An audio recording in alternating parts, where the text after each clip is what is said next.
ऐसा हुआ, मैं कॉलेज जा रही थी और हमारा इंदौर गेट पे उज्जैन में हाईवे रोड पे घर हैगा। पहले अब 4 लेन रोड बन गया, लेकिन पहले 4 लेन रोड नहीं था। उधर से ट्रक जाते थे, मैं एक ट्रक उधर से आ रहा था, एक ट्रक इधर से जा रहा था, बीच में मैं थी साइकिल से। सब बोलते लड़कियां आज मर गई, सब बहुत सारे लोग इकट्ठे हो गए थे वहाँ, और मैं निकल के आ गई। ऐसा लगा जैसे किसी ने मेरे को उठा के ट्रक के बाहर रख दिया। मुझे बचपन से 23 साल की उम्र हो गई आज, नज़ले की प्रॉब्लम थी। संत रामपाल जी महाराज जी से नाम दीक्षा लेने के बाद अभी मुझे 2 महीने ही हुए हैं और मेरी बीमारी, मैं आपके सामने बिल्कुल स्वस्थ खड़ा हूँ, उस बीमारी से बिल्कुल दूर हो चुका हूँ। बिल्कुल सर, मेरे डॉक्टर ने यूँ बोला था कि तेरा जो ये ऑपरेशन होगा, ये 5 साल बाद तेरा फिर से ऑपरेशन करवाना पड़ेगा। तो ये 5 साल हो गए मेरा। जब अब डॉक्टर को मैं वापस दिखाने गया था अभी 4-5 महीने, तो डॉक्टर ने ऐसा बोला कि तेरे ऑपरेशन की कोई ज़रूरत नहीं है अभी 50 साल बाद। अभी मेरी उम्र 42-43 साल हो गई है, तो 50 साल बाद देखेंगे, तेरी ऑपरेशन की ज़रूरत नहीं है। उसके बाद से आज तक मेरे को कोई परेशानी नहीं है। मैं खेत पे भी जाता हूँ, काम भी करवाता हूँ। रात को जब सोता था तो मुझे भूत प्रेत और ये सब सताते थे। तो पूज्य सतगुरु रामपाल जी महाराज की शरण में नाम दीक्षा लेने के बाद जब गुरुजी ने जो मुझे मंत्र दिए, उस मंत्रों की शक्ति से मुझे आज तक कोई परेशान नहीं करता है। के बारे में बताऊंगा कि मैंने इतने प्रयत्न किए बीड़ी छोड़ने के, लेकिन जब संत रामपाल जी महाराज से नाम दीक्षा ली, वो दिन है कि आज का दिन है। हम लोग बीड़ी को पीना तो दूर रहा, छूते भी नहीं है और ना किसी को पीने में सहयोग करते हैं। उसमें मैं क्या बताऊं, मेरे गुरुदेव के लिए मेरा हृदय फट गया था। वो परमात्मा सतगुरुदेव, उन्होंने कहा कि इस दास की जीभ कट जाए अगर झूठ बोलता हो तो मैं इस परोपकार समाज के लिए ज्ञान छुड़ा रहा हूँ। तो गुरुजियों ने वो ज्ञान सुना, मेरे भीतर में लगी बात, भाई ये संत ये कह रहे कि दास की जीभ कट जाए। अब मैं कोई स्वार्थ नहीं मेरा, तो मेरे वो बात भीतर में लगी। तो मुझे सतगुरु रामपाल जी महाराज जेल के अंदर दिखे और जेल के अंदर एक कुर्सी पर बैठे हुए, पैर पर पैर रखे, और ब्रह्मा विष्णु और महेश जिनकी हम भक्ति करते हैं इतनी जी जान से, वो तीनों देवता मेरे सतगुरु रामपाल जी महाराज जी के चरणों में बैठे हुए थे और रो रहे थे, कह रहे थे हे मालिक दया करो हम पर कि आप तो धरती पे आ गए, हमारा क्या होगा। बार बार यही कह रहे थे। ये नज़ारा मैंने दिन के 12 बजे तक देखा। मुझे इतने लाभ प्राप्त हुए हैं कि मैं बताते बताते थक जाऊंगी। बहुत लाभ प्राप्त हुए। सबसे बड़ा लाभ तो ये है कि मेरे पापा को पैरालिसिस अटैक आ रहा था, वो संत रामपाल जी महाराज जी ने रोका है। हम पेशी पे जाते थे हिसार, सुबह 7 बजे ट्रेन थी। हमारे साथ वाले लोगों का फोन आया कि अपने को जाना है शाम को। फोन आया एक दिन पहले, तो पापा को हमने बोला, सुबह 5:30 बजे थी। मम्मी ने टिफिन बनाने के लिए उठी कि मैं टिफिन बना दूं। देखा पापा को तो पापा ऐसे रो रहे कंबल में मुंह डाल के कि पूछो मत। उनको देख के हमको भी रोना आ गया। मैंने क्या हुआ पापा, तो बोले ना मेरे हाथ काम कर रहे ना पैर काम कर रहे। मैं कुछ भी नहीं, उनके खाली मुंह से बोल रहे थे और आंसू टप टप टपक रहे थे। मेरे पापा कभी नहीं रोते हैं, लेकिन उस दिन वो रो रहे थे तो हमको भी बहुत रोना आया। फिर हमने बोला क्या करें। अब वो हमने बोल दिया था हमारे साथी उनको कि हमको हिसार जाना है। फिर हमने है ना संत रामपाल जी महाराज जी का प्रसाद खिलाया, चंदा अमृत पिलाया। आधे घंटे के अंदर 6 बजे मेरे पापा उठ के खड़े हो गए और है ना हम पेशी करने चले गए। और वहाँ से जब हम आए फिर पापा का दर्द चालू हो गया। फिर 5 दिन का हम सफ़र करके उज्जैन आए थे। उज्जैन आने के बाद वापस दर्द चालू हुआ 2 बजे दोपहर में। तो मम्मी ने बोला कि एक बार डॉक्टर को अपन दिखा लेते हैं कि आखिर दर्द क्यों हो रहा है। जब डॉक्टर के पास गए तो डॉक्टर ने बोला आईसीयू का पर्चा लाके दो। तो हमने बोला हम कहाँ से लाके देंगे आईसीयू का पर्चा, ये हमारे भगत जी तो वहाँ से आ रहे हैं, वो हिसार पे से पेशी करके आ रहे। तो बोले ऐसा हो ही नहीं सकता हैगा, ये तो पैरालिसिस का मरीज़ था, इसको किसने करा ऐसा। तो वो जो डॉक्टर साहब हैं उनको पहले से पता है कि हम सतगुरु रामपाल जी महाराज जी की शरण में हैं। तो उन्होंने यही बोला, बंदी छोड़, सतगुरु रामपाल जी महाराज जी की जय। जो आपके जो गुरु हैं उन्हीं ने इनको बचाया, नहीं तो आज ये इंसान नहीं रुक सकता था। पैरालिसिस अटैक था बहुत बड़ा। उन्होंने उनके ऊपर आशीर्वाद रखा। हमें केवल ध्यान कराया जाता था, इंद्रियों के ऊपर बताया जाता था कि आपके शरीर में कुछ चक्र है, जब तक वो खराब रहेंगे आपका कोई फ़ायदा नहीं होगा। लेकिन वहाँ लगातार ध्यान करते हुए, अच्छी स्थिति पाते हुए, चक्रों के शुद्धिकरण होते हुए भी हमें कोई लाभ नहीं होता था। अच्छी अच्छी से भी अच्छी जो सहयोग में स्थिति रहती है उस स्थिति को तक पाया, फिर भी हमें बिल्कुल लाभ नहीं हुआ। अभी आपको बताता हूँ 4 महीने पहले की बात। मैं जब रात को फसल मतलब सोयाबीन की फसल तैयार हुई थी तो बाहर खाले के बाहर रखी हुई थी, तो मैंने मेरा पलंग लगाया था मैंने, तो मेरी आधी नींद लगी हुई थी और आधी खुली थी। मैं सोया हुआ था तो एक चूड़े लाई और मेरी रजाई खींच ली नीचे उसने। रजाई खींचने के बाद मेरे को हाथ पकड़ लिए, मेरे दोनों ने ले जाने लगी। तो मैंने कि तू कहाँ ले जा रही है मेरे को? तो मैं ले जाऊँगा तेरे को, और तेरे से पहले मैं 4-5 को ले जा चुका हूँ और तेरे को भी ले जाऊँगा। तो मैं एकदम घबराया। तो मैंने क्या, मेरे परमात्मा की कृपा से, सतगुरु रामपाल जी महाराज की कृपा से जो मंत्र दिए वो मंत्र का जाप करने लगा मैं सतनाम का। तो उससे वो ऐसी मतलब उसके हाथ मेरे, तो वो ऐसी झुझक डरने लगी, चिल्लाने लगी कि मुझे छोड़ दो, मुझे छोड़ दो। मैं आपसे पहले 4-5 को ले जा चुकी हूँ, मुझे छोड़ दो। अब मैं आप कभी ज़िंदगी में लौट कर इधर नहीं आऊँगी और आपको कभी परेशान नहीं करूँगी। तो पूज्य सतगुरु रामपाल जी महाराज की कृपा से मुझे आज तक उसने परेशान नहीं करा। संत रामपाल जी महाराज जी से जुड़ने के बाद में मेरी आर्थिक स्थिति बहुत अच्छी हुई। परमात्मा की दया से, उनकी दिए हुए नाम से, भक्ति कमाई करने से मुझे सुबह से शाम तक परमात्मा की दया से करीबन 1000-1500 रुपये रोज़ की आमदनी उस लोडिंग ऑटो से, 3 व्हीलर रिक्शा से हो जाती है। और एक जैसी मुलाजिम आया वो मेरे साथ का साथी, उसने आते ही गुरुजियों से कहा, हंसते हुए कहा, अगर जी आपको तो मिट्टी में मिला दिया। हमारे गुरुजी ने कहा, हाँ बेटा मिट्टी में मिला दिया भाई। लेकिन ऐसा उदाहरण दिया हमारे गुरुजियों ने एकदम से सटीक, भाई जमींदार 40 किलो अन्न मिट्टी में मिलाता है, 70 मण उठा के ले जाता है वहां से। वैसे तो इस पृथ्वी पर संत आता वो जेड़ मारना नहीं चाहिए वैसे तो, लेकिन इस संत को, इस दास को याद कराया करेंगे कि उन दुष्ट आचार्यों ने अपनी रोजी रोटी के लिए ऐसे संत को, जिसकी आंखों में बिठाकर पूजा करनी चाहिए, उसको जेल में डलवा दिया। ऐसा मार्ग जो पृथ्वी पर संत रामपाल जी महाराज जी चला रहे थे, उस मार्ग को लगभग 2.5 वर्ष के लिए बंद करवा दिया। ऐसा मार्ग, हे परमात्मा, ऐसा गुरुजियों से वहाँ देखता आज जो गाड़ी बनाई थी ऐसी मारुति टाइप, उसमें उनको बिठाया था, कुर्सी बैठा, वो सब उनके चरण स्पर्श कर रहे थे। मैंने वो जब मेरे पास आए तो मैंने उनके चरण पकड़े और कहा, परमात्मा मेरे को बहुत जलन होती है। तो वो बोले नहीं, कुछ भी नहीं बोले और चले गए। तो जैसे कोई पिता अपने बच्चे को घुमाने ले जाता है सर, और वो कभी अचानक काम आ जाए, बोल दे कि तू रुक, मैं आ रहा हूँ बेटा, तू रुक तू।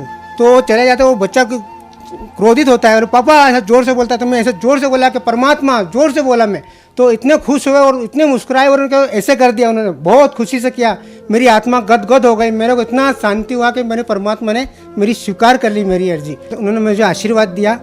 उसी दिन से मेरे को आराम हो गया, शांति हो गई और हमारे घर में सब सुख शांति हो गई। गांव में भी, पूरे गांव में मेरे इकट्ठे होके सभी मेरे जो मिलने वाले थे सब आ गए और वो बोले इस भयानक एक्सीडेंट हुआ है तो आप एक काम करो, इसको इंदौर ले जाओ, उज्जैन ले जाओ, कहीं पे भी ले जाओ।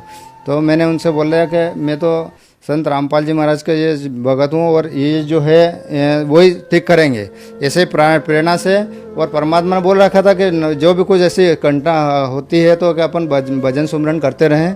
तो बस उसी के लीन में मैं रहा और ऐसी कंडीशन आई, वो तीनों व्यक्ति आधे घंटे के अंदर सब होश में आ गए। और थाने में भी जो है कहीं से भी कोई रिपोर्ट वगैरह नहीं गई। आधे घंटे के अंदर ही परमात्मा की सुमरन करता रहा मैं, और वो आधे घंटे के अंदर सब तीनों स्वस्थ हो गए। सबसे पहला लाभ तो सर मेरे को ये प्राप्त हुआ कि जो मेरे को जलन रोग था, 12 साल से मैं इतना परेशान था कि मैं घर से जाने वाला, वो परेशानी इतनी रहती थी कि क्या करें कि 4-3 महीने हमारा खाने का भी ढंग से व्यवस्थित नहीं होती थी। वहाँ गया, मैं गुरुजी के पास गया, मैंने नाम दीक्षा ली। उसी दिन से जो मेरे अंदर शरीर में जो जलन होती थी भयंकर, वो समाप्त हो गई सर जी। मैं बहुत सुखी हो गया। मैं घर आया, मैंने फिर दृढ़ता से परमात्मा की भक्ति करना शुरू कर दी, खूब करी। और मैं गाड़ी लेके जा रहा था, उधर से वो गाड़ी लेके आ रहे थे, तो बीच में जब एक्सीडेंट इस कंडीशन को हुआ कि वो 3 लोग मर गए, और मेरे साथ में जो ऐसी कंडीशन में हुआ कि वो जो मैं ऐसा गाड़ी में बैठा रह गया। जी महाराज ने मुझे साक्षात मेरे से बात की हुई है, और जैसे मैं माला के लिए बैठा, मैं माला कर रहा था, और सतगुरु रामपाल जी महाराज जिस सिंहासन पर बैठ के उपदेश किया करते थे, ये 7 नवंबर की बात है, मैं वहाँ माला कर रहा था बैठ के, सुबह की नित्य नियम वाली। तो जैसे ही मैंने एक मोती पकड़ा और अपना मंत्र बोला, परमात्मा मेरी त्रिकुटी पर जैसे आ गई, प्रकाश ही प्रकाश होने लगा। तो मैंने मालिक से कहा कि मालिक मुझे आप अपने अंदर प्रवेश कराइए। तो मालिक ने मुझे उस सिंहासन से, जहाँ से वो उपदेश करते थे संत रामपाल जी महाराज, उन्होंने अपने शरीर में मुझे जाने की अनुमति दी। मैं उनके शरीर में जब अंदर गया तो मालिक खूब रो रहे थे। एक पल के लिए मैं बाहर आया, मालिक हंस रहे थे। मैंने कहा मालिक क्या लीला है? मालिक ने कहा कि बेटा मैं ऊपर से तो इतना खुश हूँ क्योंकि मैं यहाँ रो दूंगा तो संसारों कौन संभालेगा। जो मैं ज्ञान दे रहा हूँ इनको कोई समझ नहीं पा रहा है, मैं इनको लेने के लिए आया हूँ और मैं इनसे कह रहा हूँ कि यहाँ बैठकर आश्रम में आकर केवल भगवान की चर्चा करो, भगवान के नियम मर्यादाओं को समझो और भक्ति करो। यहाँ आकर घर परिवार की चर्चा करते हैं। और उन्होंने कहा कि सब लोग अपने अपने जो मंत्र मिला है प्रथम द्वितीय और तृतीय, जिसको जो मिला है वो उसका जाप करें, समस्या अपने आप टल जाएंगी। पहले तो मैं कर्जे में बहुत सारा डूबा हुआ था। मैं जुआ, शराब, नशेखोरी यानी कि इतना आदी था कि मैं कुछ बता नहीं सकता हूँ कि मैं रात में 12 बजे, कभी 1 बजे, कभी 3 बजे घर आता था और वहीं वो मांस और ये खाता रहता था और बिल्कुल नशे में चूर रहता था। और जिसके बाद फिर संत रामपाल जी महाराज से दीक्षा लेने के बाद मेरे सबसे पहले तो मेरे के मन ये विकार जो मेरे थे, ये जो नशेरी ये चीज़ें छूट गई और मेरे जो आत्म शांति प्राप्त तो लगा मेरी तरफ एक कदम और मैं चलूँगा 60। जो चलेगा मेरी तरफ एक कदम मैं चलूँगा 60 और जो हो जाए कोई पक्का तो मैं लो की लाट। तो मैं पहले ही बढ़ गया जिस एसपी साहब के ऑफिस में, हालांकि मेरा 8वां नंबर था। तो एसपी साहब ने बोला भी क्या बात है मखा जी, मेरे को दूर जाना है, मेरा फैसला कर दो आप। मेरे बिल्कुल कोई दिमाग में ये भी नहीं था भी मेरी पेशी है, मैं तो एक प्रसाद, परमात्मा का प्रसाद समझ के गया था वहाँ पे। तो एसपी साहब ने बोला भी तेरा तो 8वां नंबर है मखा जी, अभी फैसला कर दो मेरा। तो मैंने तो दूर जाना है जी, क्योंकि पता था परमात्मा का सिर पे पंजा है। तो एसपी ने मेरी फाइल निकाली जी, तो बोला भाई तेने तो तू तो बंदी रामपाल जी का शिष्य है और तेरी तो गवाही दे रखी है ठोक के, तेरे को तो डिसमिस करने का आदेश सिफारिश की गई है। तो मैं उनकी बात सुनता रहा जी। तो बोला भाई, और उन्होंने गवाह पढ़े दूसरे, इंक्वायरी अफसर की गवाही देखी, ठोक के गवाही दे रखी थी जी मेरी। लेकिन मेरे कोई दिमाग में भी ये नहीं था कि भाई ये मेरा कुछ कर देगा। तो उनके काफ़ी विचार सुने जी। मैं आखिरी में मैंने हाथ जोड़ के प्रार्थना करी उनसे, माँ जी मेरा फैसला करो आप। तो उन्होंने विचार करे, अफसरों ने भी, आप ये बताओ नौकरी से पहले क्या करते थे? मैं कहा जी मैं राष्ट्रीय स्तर का पहलवान हूँ और जो मेरे पापा जी हैं वो फर्स्ट ओलंपियन है, पद्मश्री पहलवान लीलाराम, स्पोर्ट्स डायरेक्टर हरियाणा। तो बोले भाई एक तरफ तो उन्होंने प्रश्न किया मेरे से, भाई एक तरफ तो आपकी पहलवानी हो और एक तरफ आपकी नौकरी हो और एक तरफ आपका गुरुजी हो, तो आप एक चीज़ मांगो हमारे से। मैं हंसने लग गया जी। बोले आज क्या रहा है, अभी एक चीज़ मांग हमारे से। मैं बोला सर आपसे डीपली रिक्वेस्ट है, एक ही लाइन में बताऊंगा मैं। तो बोला हाँ बता भाई। माँ जी आपने तो बच्चों वाली बात कर दी। एसपी साहब मेरी साइड देख कर उसने सिर पकड़ लिया ऐसे, 4-5 मिनट तक उसने सिर पकड़े रखा जी। आगे एक जवान सिपाही, एक सिपाही होकर सुप्रीडेंट को ऐसे कहता है बच्चों वाली बात कर दी। मैं सर आपने तो 4वीं-5वीं वाले बच्चों की बात कर दी आपने तो। बोले क्या भाई? फिर उसने 4-5 मिनट में अपनी गर्दन ऊपर उठाई ऐसे, वो ऐसे हो गया परमात्मा की इतनी दया थी कि जैसे उसकी पेशी है मेरे पास, ऐसा महसूस कर रहा था मैं वहाँ पे। माँ जी गुरुजियों के लिए तो नाड़ काट के घेर दूँ मैं 1 मिनट में, आप नौकरी की बात कर रहे हो मखा। और मखा सिर सौंपया गुरुदेव को, सफल होया ऐसी। तो उसने विचार करा जी 4-5 मिनट और उसने कहा भी अगर तेरा इतना ही भाव है तो मैं तेरे को बाइज्जत बरी करता हूँ। तो मैंने गुरुजियों को आके बरवाड़ा में बताया, मखा मालिक आपने ऐसे ऐसे दया कर दी मेरे ऊपर। तो मेरे गुरुदेव ने कहा जी मैं क्या बताऊं उनकी महिमा को। उन्होंने कहा ये तो रूंगे में हमारे पास, ये तो कोई बड़ा लाभ नहीं है तेरे को, परमात्मा तो वो कर देगा, सोच भी नहीं सकते आप। मैं गुरुजियों को बताया, क्या बताऊं मैं उनकी महिमा बता नहीं सकता। वो खुद परमात्मा आए हुए हैं वो, मैं उनकी क्या बाणी बताऊं, मैं उनकी क्या समर्था बताऊं, मैं इतना कुत्ता हूं। तो गुरुजी ने बोले बच्चे बेटे ये तो रुंगों में कराया परमात्मा ने, और तूने तो अपनी नौकरी घेर दी थी, ये तो परमात्मा ने आपको देनी पड़ी। लाभ मिले कि मैं बता नहीं सकता, गिनती नहीं लगा सकता, इतने लाभ मुझे दिन प्रतिदिन मिलते हैं। उनमें से कुछ ऐसे बड़े लाभ हैं जो मैं आपको इस वक्त बताना चाहूँगा कि जब मैं संत रामपाल जी महाराज से नाम उपदेशी नहीं था, उसके पहले मैं बहुत तरह के व्यसन करता था। सिगरेट, तंबाकू, बीड़ी, सिगरेट, गांजा और अफीम, इस प्रकार के व्यसनों में लिप्त था, जिससे मेरा स्वास्थ्य तो खराब था ही, लेकिन मैं उनकी तरफ ध्यान नहीं देता था क्योंकि नशे में मुझे वो नशे की लत ही इतनी बुरी थी कि मैं अपने स्वास्थ्य की तरफ ध्यान ही नहीं दे पाता था। और मैं कोशिश करता था कि मैं छोड़ूं भी, तो मैंने लाखों प्रयत्न करने के बाद मैं नशा नहीं छोड़ पाया। लेकिन जिस दिन संत रामपाल जी महाराज से मैं नाम उपदेश लेने गया तो ट्रेन में मैं अपनी जेब में बीड़ी और सिगरेट के बंडल ढेर सारे भर के गया, और मेरे साथ हमारे मित्र जिन्होंने मुझे ज्ञान के बारे में बताया था वो भी साथ ही में गए थे। उन्होंने भी नाम नहीं लिया था, सिर्फ ज्ञान ही सुना था।